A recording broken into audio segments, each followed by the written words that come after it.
ধন্যবাদ সবাইকে। পরবর্তী ভিডিওতে আজকে যে বিষয় নিয়ে আলোচনা করব, এই যে সার্কিট ব্রেকারের ম্যাথ করার জন্য কিছু গুরুত্বপূর্ণ টার্ম, মানে গুরুত্বপূর্ণ বিষয় নিয়ে আমি আলোচনা করব।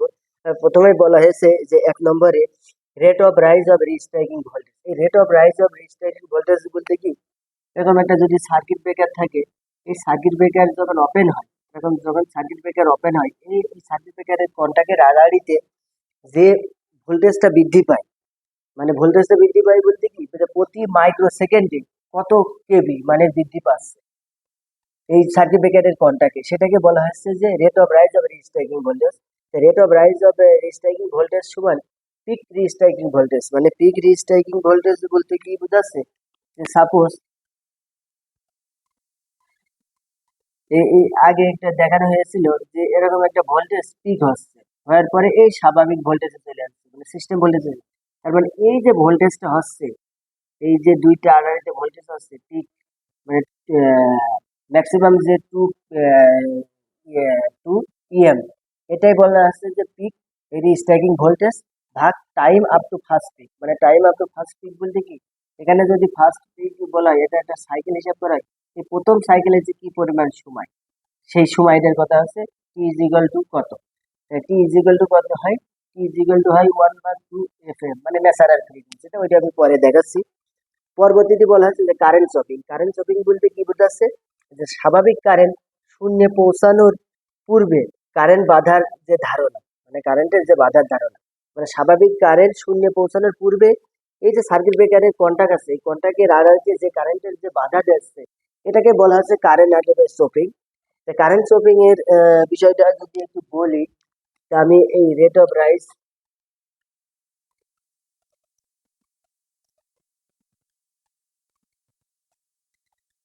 এই কারেন্ট শপিং এর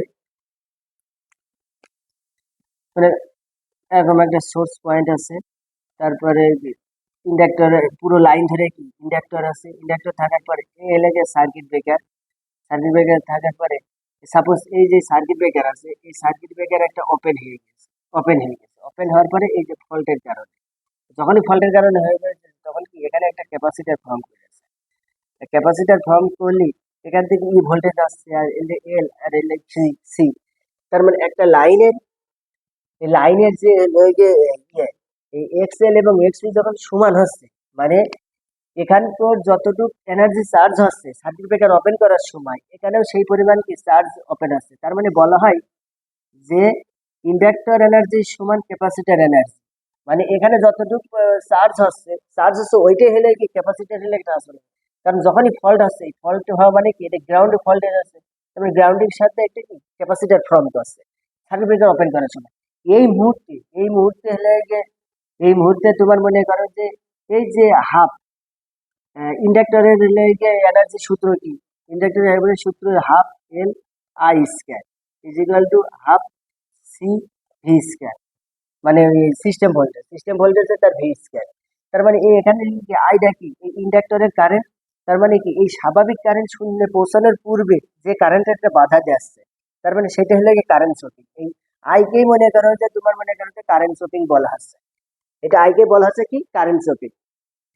তো এই হলো গিয়ে ক্যাপাসিটারের বিষয়টা গেল, ক্যাপাসিটিভ। আর এই ক্ষেত্রে যেহেতু এখানে সার্কিট ব্রেকার ওপেন আছে, এই ক্ষেত্রে ন্যাচারাল ফ্রিকোয়েন্সি আসে এই F N is equal two 1/2 pi √LC। তার মানে যখন সার্কিট ব্রেকার এই উপস্থিতি কারেন্ট শপিং এর ক্ষেত্রে যখন আমার গুরুত্বপূর্ণ কাজ আছে, তখন আমি এখানে একটা ন্যাচারাল ফ্রিকোয়েন্সি পাবো। এই ন্যাচারাল ফ্রিকোয়েন্সি সূত্রটা কাজে লাগবে অঙ্ক করার সময়। এই F N is equal two 1/2 pi √LC।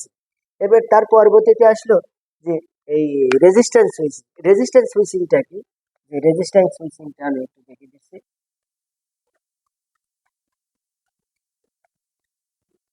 এই সাপোজ একটা সোর্স আছে, একটা ইন্ডাক্টর, আর এখান থেকে ক্যাপাসিটার ফর্ম করছে, করার পরে এখানে তোমার মনে করেছে সার্কিট ব্রেকার। এই সার্কিট ব্রেকারের আর আর একটা আর মানে শান্ট রেজিস্ট্যান্স দিলে, বুঝতে মানে শান্ট রেজিস্ট্যান্স দিলে ওইটা সার্কিট ব্রেকার। এখানে একটা ফল্ট হয়েছে, এই ফল্ট হওয়ার পরে এটা হলো ক্যাপাসিটার সি, এই ইন্ডাক্টর, এই যে ই ভোল্টেজ দিচ্ছে, তার মানে কি এটা কি EM sine omega t, sine omega t. তা বলা হচ্ছে যে রেজিস্ট্যান্স সুইচিং এর ক্ষেত্রে এই ব্রেকার ওপেনের সময় এর আড়াআড়িতে আর মানের যে শান্ট রেজিস্ট্যান্স থাকে, আর মানে যে এখন এই ব্রেকারের আড়াআড়িতে আর মানে শান্ট রেজিস্ট্যান্স কেন দেওয়া হয়? আর মানে শান্ট রেজিস্ট্যান্স দেওয়া হয় এই কারণেই যে যখন ফল্ট হচ্ছে, ফল্ট হওয়ার পরে ফল্ট হওয়ার পরে এই ফল্ট কারেন্টের কারণে সার্কিট ব্রেকার ওপেন হবে। সার্কিট ব্রেকার ওপেন হওয়ার পরে এখানে কি ইয়ে হবে, আর্ক সৃষ্টি হবে, আর্ক অগ্নিস্ফুলিঙ্গ। তাহলে অগ্নিস্ফুলিঙ্গ যখনই সৃষ্টি হবে, এখন যদি মনে করো যে এই আর কারেন্ট প্রবাহিত হবে, কি প্রবাহিত হবে? এই আই এ আর সি, আর কারেন্ট। এখন এই আর কারেন্টটা কি হবে, মনে করো যে প্যারালাল পাথে কিছু ভাগ হয়ে যাবে। প্যারালাল পাথে যখনই ভাগ হয়ে যাবে তখন কি এখানে আর্কের পরিমাণ কি, আর্কের পরিমাণ কি ডিআয়োনাইজেশন মানে আহ, বৃদ্ধি পাবে। ডিআয়োনাইজেশন বৃদ্ধি যখনই পাবে তখন কি এখানে আর্ক নির্বাপন করার সময় কি আরো কি কম সময়ের মাধ্যমে করা যাবে। এই জন্য কি মনে করেন যে কোনো সার্কিট ব্রেকার আর যদি একটা শান্টের যদি একটা রেজিস্ট্যান্স সংযোগ করা হয়, তাহলে আরো দ্রুত মনে করেন যে আর্ক নির্বাপন করা সম্ভব আছে। এই জন্য ওখানে সবাই শান্ট রেজিস্ট্যান্স। এর আগে আমরা করলাম কি যে মানে সার্কিট ব্রেকার আর শান্ট রেজিস্ট্যান্স সংযোগ করা হয়, আর এখানে করা হয়েছে। এখন যদি মনে করেন শান্ট রেজিস্ট্যান্স যখন করা থাকে তখন আসলে এর ন্যাচারাল ফ্রিকোয়েন্সি কি মান আসে? এই ন্যাচারাল ফ্রিকোয়েন্সি আসে 1/2 পাই √/1 ভাগ এলসি মাইনাস 1/4 আর স্কয়ার এবং সি স্কয়ার। এইটাই লাগে তখন ন্যাচারাল ফ্রিকোয়েন্সি ন্যাচারাল ফ্রিকোয়েন্সি বা অসিলেশন ফ্রিকোয়েন্সি, এটাকে বলা হয় ন্যাচারাল ফ্রিকোয়েন্সি অথবা oscillation frequency.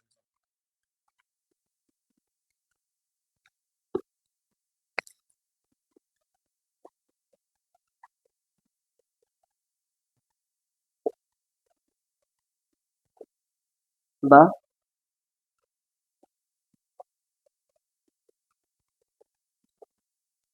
Oscillation frequency, oscillation frequency.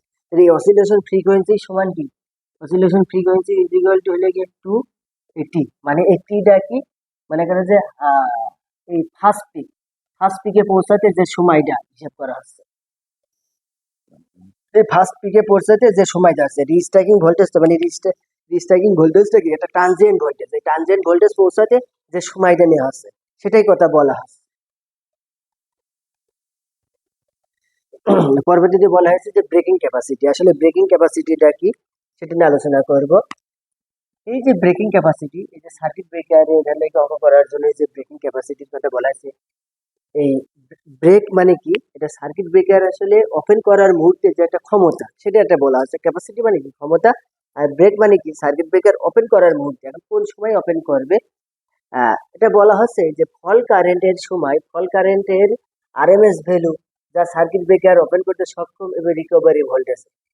এবং স্বাভাবিক ভোল্টেজ দেওয়ার মধ্যে মানে স্বাভাবিক ভোল্টেজ যখন দিবে মানে রিকভারি ভোল্টেজ মানে কি এটা স্বাভাবিক ভোল্টেজ মানে সিস্টেম ভোল্টেজে দেওয়ার হবে ফল কারেন্টের যে আরএমএস ভ্যালু যা সার্কিট ব্রেকারে ওপেন করতে সক্ষম, সেটা হলো গিয়ে ব্রেকিং ক্যাপাসিটি। মানে মোট কথা সার্কিট ব্রেকারে আমার কখনো লাইনে ফল্ট হয়েছে, ওই ফল্ট মুহূর্তে সার্কিট ব্রেকার ওপেন করার জন্য যে কারেন্ট ক্যাপাসিটি থাকতে হবে সেটা হলো গিয়ে তার ব্রেকিং ক্যাপাসিটি। এখন ব্রেকিং ক্যাপাসিটির ভিতরে দুইটা টার্ম হিসাব করা হয়।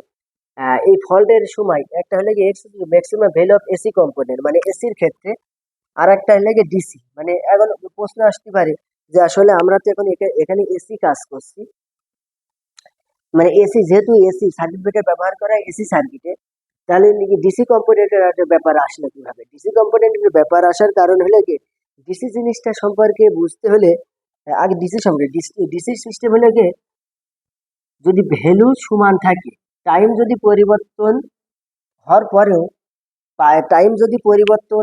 পরেও যদি ভ্যালু যদি সেম থাকে, মানে এখানে যে এই 2 ভোল্ট দিয়ে যদি চলে সেটা হলে যে আমরা ডিসি বলি, আর এসির ক্ষেত্রে বলে এরকম চলে। কিন্তু কোনো ক্ষেত্রে একটা জিনিস হিসেব করো যে এসি লাইনই এইভাবে মনে করো যে পরিবর্তন হতে হতে এইভাবে এরকম একটা পরিবর্তন হতে শুরু করে। যখনই এতটুকু আর পরিবর্তন হচ্ছে না তখন এটা কি একটা ডিসি পার্টের মতন কাজ করছে না?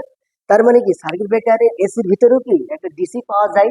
যখনই টাইমের পরিবর্তন হচ্ছে কিন্তু অথচ ভ্যালুর আর কোনো পরিবর্তন হচ্ছে না।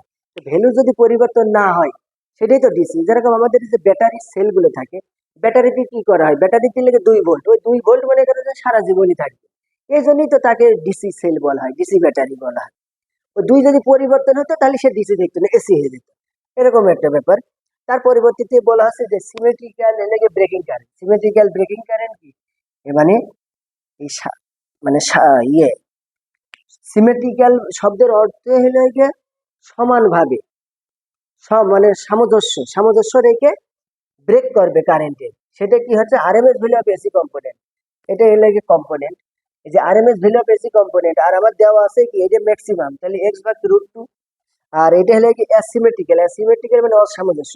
তখন অসামঞ্জস্য হিসেবটা যখন করা হয়, অসামঞ্জস্য হিসেবটা করা হয় যেখানে যেখানে তোমার আরএমএস ভ্যালু থাকবে এসি এবং ডিসি। আমি সেটাই বলেছি, আরএমএস ভ্যালু হলো টোটাল কারেন্ট, সেখানে এসি এবং ডিসি ছুটাই করে দেবে।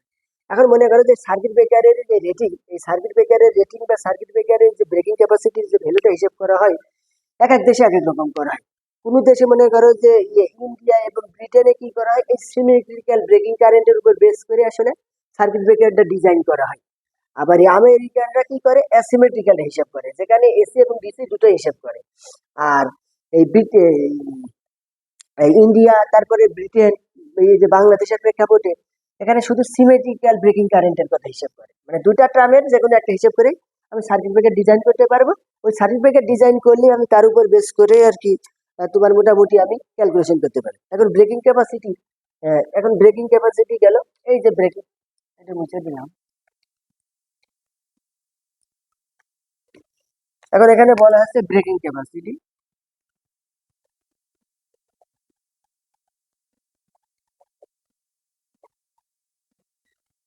থ্রি ফেজ লাইনে, এই যে থ্রি ফেজ লাইনের ব্রেকিং ক্যাপাসিটি, থ্রি ফেজ লাইনের ব্রেকিং ক্যাপাসিটি কি আসে? √3 ভি, মানে লাইন ভোল্টেজ, রেটেড কারেন্ট। আর এখানে কি 10⁻6 দ্বারা গুণ মানে ভাগ দিতে হবে, তার 10⁻⁻6 এমভি, এমভি।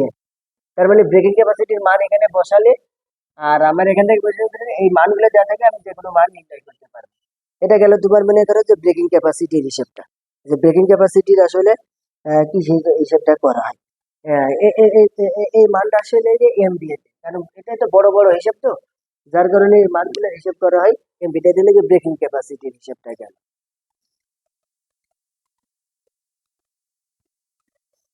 পরবর্তীতে বলা হয়েছে যে মেকিং ক্যাপাসিটি। আসলে মেকিং ক্যাপাসিটি কি হচ্ছে?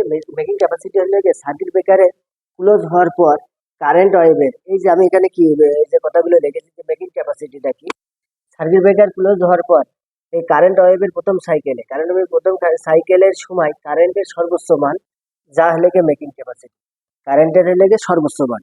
তাহলে বোঝা যাচ্ছে যে মেকিং ক্যাপাসিটিটা অর্থাৎ ব্রেকিং ক্যাপাসিটির চেয়ে আসলে বড়, ব্রেকিং ক্যাপাসিটির সাথে বড়। কেন বড়?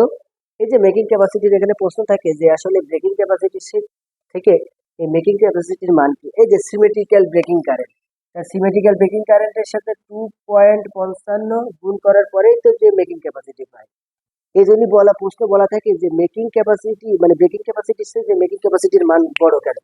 এই যে মেকিং ক্যাপাসিটির মান বড় হওয়ার কারণ, কারণ একটা সার্কিট ব্রেকার ফল থাকা অবস্থায় তো সার্কিট ব্রেকার আবার ক্লোজ করার প্রয়োজন হতে পারে, যাতে দ্বিগুণ শক্তি গুণে সে যাতে ক্লোজ নিতে পারে কোনো প্রকার সমস্যা ছাড়া। আমার ফল্ট আছে ঠিক আছে, আমার সিস্টেমে ফল্ট আছে ঠিক আছে, কারণ মনে করো যে একটা লাইন, একটা লাইন আছে, এই লাগে সার্কিট ব্রেকার, এই লাগে সার্কিট ব্রেকার, এখানে কোনো কারণে একটা ফল্ট আছে, ফল্ট হওয়ার পরে সার্কিট ব্রেকার টিপ করেছে, মানে ওপেন হয়ে গেছে। তার পরবর্তীতে আমি লাইনে একবার ট্রায়াল নিতে পারি, যে সিস্টেম বুঝে যে একবার ট্রায়াল নিতে পারি, মানে এই ফল্ট রয়েছে। ফল্ট থাকা অবস্থায় কি 3 গুণ কারেন্ট প্রবাহিত, আগে যদি 5 অ্যাম্পিয়ার করে পরবর্তীতে 15 অ্যাম্পিয়ার। তার মানে 15 অ্যাম্পিয়ার যাতে সার্কিট ব্রেকার ক্লোজ করার মুহূর্তে যাতে মনে করেন সাস্টেন নিতে পারে, মানে যাতে আমি ক্লোজ করার ক্ষমতা নিতে পারে, মানে লাইন টিকুক আর না টিকুক, যে গ্রহণ করার ক্ষমতা নিতে পারে। এই কারণেই মনে করো যে মেকিং ক্যাপাসিটির মানটা অনেকে বেশি ধরে নেওয়া হয়, যাতে সার্কিট ব্রেকার আমি ক্লোজ পালস দিতে পারি। এটা হলো যে making capacity. Making capacity symmetrical breaking এর কারণে 2.55 গুণ করা হয়, 2.55, এটা লাগে ডাবলিং ইফেক্ট। ডাবলিং ইফেক্টের হিসাব এখানে লাগে যে 2.55 গুণ করা আছে, এখানে বলা হয়েছে ডাবলিং ইফেক্ট। ডাবলিং ইফেক্টটা কি আমি এর ফাঁকে বলে দিই। ডাবলিং ইফেক্টটা বলে যে শর্ট সার্কিট অবস্থায় যে ডাবল কারেন্ট প্রবাহিত হয়, এই মানে 3 ডাবল কারেন্ট প্রবাহিত হওয়ার মানে যে প্রসিডিউর, হিসেবটা করার জন্য আসলে ডাবলিং ইফেক্ট আনা হয়। পরবর্তীতে বলা হচ্ছে যে short time rating. Short time rating মানে কি? শর্ট টাইম রেটিংটা মানে আমি সার্কিট ব্রেকার ক্লোজ করেছি, ওই ক্লোজটাও কিছু সময় কি শর্ট টাইম আমি ধরে রাখার ক্ষমতা থাকতে হবে। এই যে শর্ট টাইম রেটিং এর এটা মানে শর্ট টাইম রেটিংটার বলা হচ্ছে যে মানে সার্কিট ব্রেকার ক্লোজ করার মুহূর্তে সার্কিট ব্রেকার আমি ক্লোজ করলাম, ক্লোজ করে কিছু সময় যে ধরে রাখার যে ক্ষমতা, এটাকেই বলা হচ্ছে শর্ট টাইম রেটিং, মানে শর্ট টাইম রেটিং। আমি মনে করি যে যদি মানে কি যে সার্কিট ব্রেকার ক্লোজিং মুহূর্তে যদি একটা পিক ভোল্টেজ আছে, ওইটা যদি ধরে না রাখতে পারে, তাহলে তো সার্কিট ব্রেকার আবার মনে করে টিপ করবে। এই জন্যই বলা হচ্ছে যে সার্কিট ব্রেকার ক্লোজ থাকা অবস্থায় ফল কারেন্ট ধরে রাখার সক্ষমতার সময়কেই বোঝায় এই যে শর্ট টাইম রেটিং। এটা মোটামুটি এখন এই যে সার্কিট ব্রেকার আসলে ম্যাথ ট্যাথ করার জন্য, সার্কিট ব্রেকারের রিলেটেড ম্যাথ করার জন্য এই টার্মগুলো আমাকে জানতে হবে। পরবর্তীতে আমি ম্যাথ নিয়ে আর কি আলোচনা করবো। ধন্যবাদ সবাইকে।